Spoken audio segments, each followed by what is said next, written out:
In the grand epic of the Mahabharata, many events set the stage for the climactic war of Kurukshetra.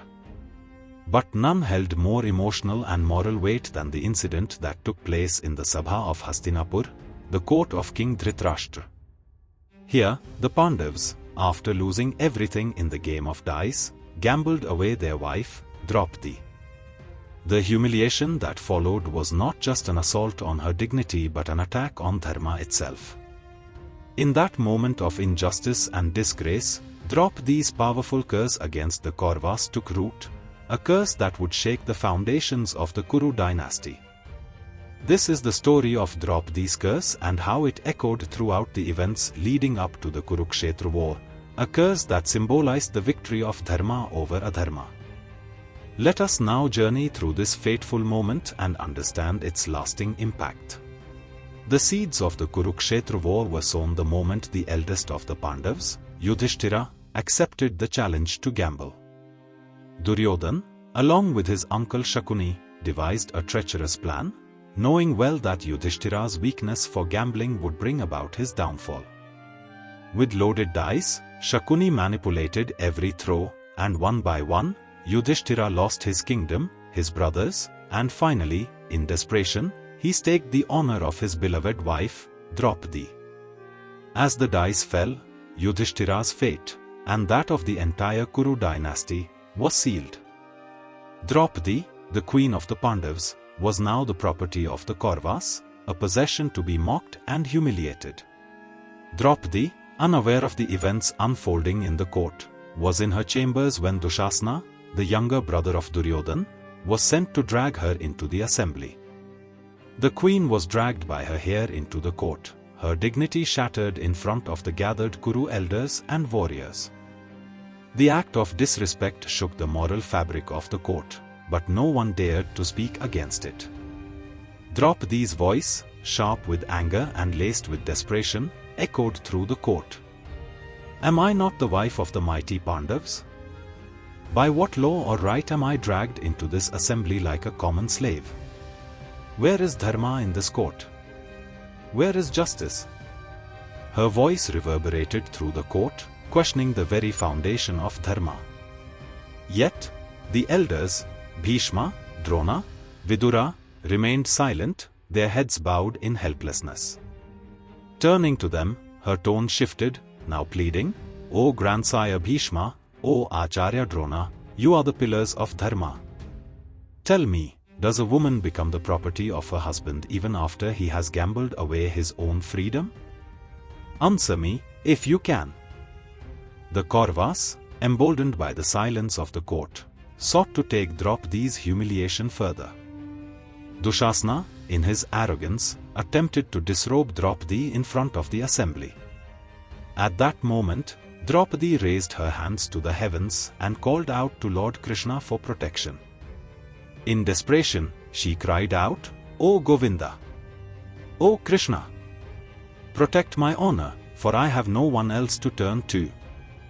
You are the protector of Dharma, save me from this injustice. Her plea was filled with the anguish of a woman wronged, seeking divine intervention when all human justice had failed her. Lord Krishna answered her call, and through his divine intervention, Draupadi's honor was saved.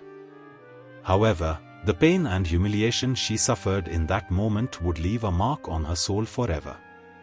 It was here, in the depths of her anguish, that Draupadi uttered the curse that would seal the fate of the Kauravas. With her dignity restored but her heart burning with fury, Draupadi stood in the center of the assembly, her eyes blazing with righteous anger. She raised her hand, and her voice, filled with emotion, reverberated through the court. You who have dishonored me today, and all who stood by in silence, hear my words well. I curse you, Duryodhana, Dushasana, and all those who allowed this injustice. Your downfall is certain, and suffering shall befall your families, just as I have suffered today. None of you will escape the consequences of this day. I swear this by the fire in my soul. Draupadi's curse was no mere outburst of anger. It carried the weight of her humiliation and the injustice she had endured. those who had wronged her would not escape the consequences, and her words would reverberate in the fate of the Kauravas and those who had remained silent. Draupadi's curse not only sealed the fate of the Kauravas, but it also ignited a fire within the Pandavas. Bhima, known for his fierce loyalty to Draupadi, swore a vow of vengeance on the spot.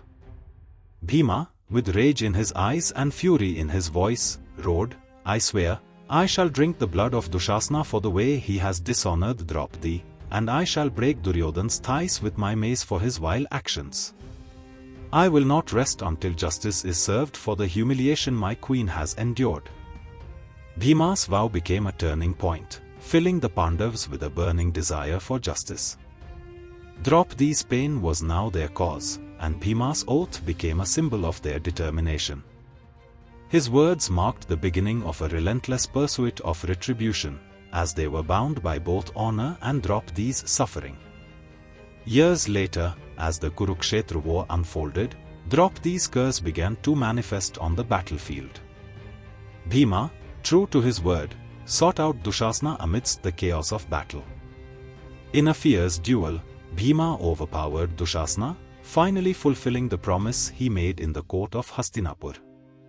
Bhima, standing over Dushasana, panting, declared, "Draupadi, I have avenged your honor today. Behold, Dushasana, the one who tried to humiliate you, lies dead at my feet." With Dushasana's death, Draupadi's curse began to take shape. The blood of the Kauravas stained the battlefield, just as she had foretold. But the curse would not be complete until Duryodhana himself met his end. Bhima, with his mighty mace, challenged Duryodhana to a duel. The two warriors clashed in a brutal fight, but in the end, it was Bhima who emerged victorious. Bhima struck Duryodhana's thighs with his mace, shattering them. Duryodhana fell to the ground, groaning in pain. Writhing in agony, he cried out, "How could this happen? How did a woman's curse bring about my downfall?" As he lay on the battlefield, broken and defeated, the weight of Draupadi's curse bore down upon him. He realized, too late, the power of her words. The humiliation she endured in the halls of Hastinapur had set into motion the events that lead to the end of the Kaurava dynasty.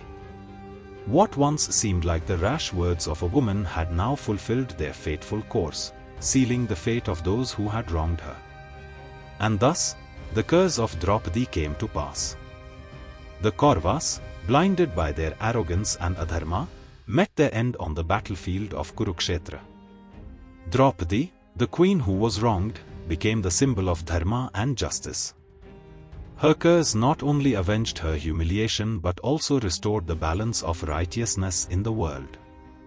In the end, Draupadi's curse reminds us all that no injustice goes unanswered and that the power of a woman wronged can change the course of history. This is the legacy of Draupadi, the queen who defied injustice and whose words shaped the destiny of a nation. Thank you for watching and stay tuned for more stories. Don't forget to like, subscribe, and share this video if you found it insightful. Until next time, may Dharma always prevail.